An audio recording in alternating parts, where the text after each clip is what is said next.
Hello, welcome back. Before we move on to the next thing, I just want to go over a couple of changes I've made to the the template character sheet, but then that's followed through onto all the others I've made. Firstly, mistake I'd spotted in one of them, so I've been through and changed them on all the characters I've made so far.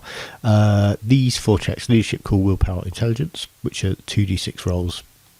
Where I had them before, they were rolling 2 dice separately, comparing both of them to the target number. That's not how it should work. It should be 2 dice added together. But yeah, they are now fixed and updated in the Google Doc, which I'll link below this one as well.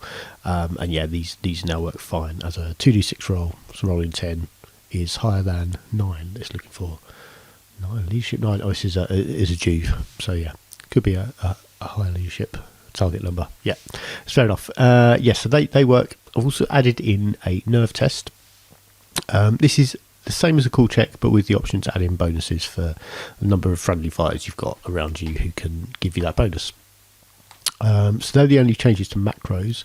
One thing I wanted to do was make toughness a bar, so add in a maximum toughness to the current. The reason I've done this is because when I came on to looking at status and condition effects and how I wanted to track those, I thought the best way to track flesh wounds might be to add a flesh wound attribute that would fill up to hit the maximum, but because all the flesh wounds do is reduce your toughness by 1, and when it hits 0 you're out of action, I thought the best way to do that would just be as a separate tracker.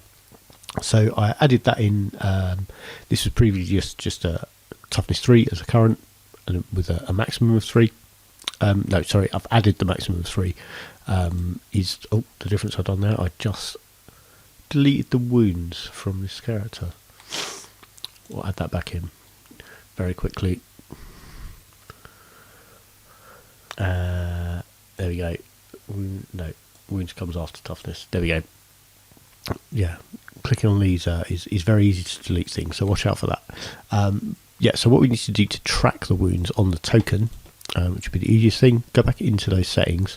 This I've noticed as well, even though I just deleted the wound, so it's not now the best example, but if you copy a token, so I copied all of these gangers from the first one, so I didn't have to change much, but on the token, where you change which character the token is linked to, it resets all of these to none. It keeps the numbers in, but it resets the attribute to none, so you need to reattach that to wounds so that it can track that accurately in line with the character. I also decided to use bar 3 because it's red, so I'll make that visible, and I want to track toughness on there, so that adds in that toughness of 3. As you take flesh wounds, you can reduce it. So that's had 1 flesh wound is now toughness 2. My opponent can see that character has toughness 2. I can see they've got toughness 2 as well. If they take 2 more flesh wounds, they're out of action. And you can edit those circles in there. That's pretty standard Roll20 stuff. But which you can find elsewhere. But that's how you use those. I just thought red made like green is good for health. Usually you track health on the green stuff if you think about any video game you play with a health bar. And I thought red just made sense for flesh wounds to do that. So those are those changes. I'm going to talk next about the status things, which are all in here, and we'll do that in a separate video.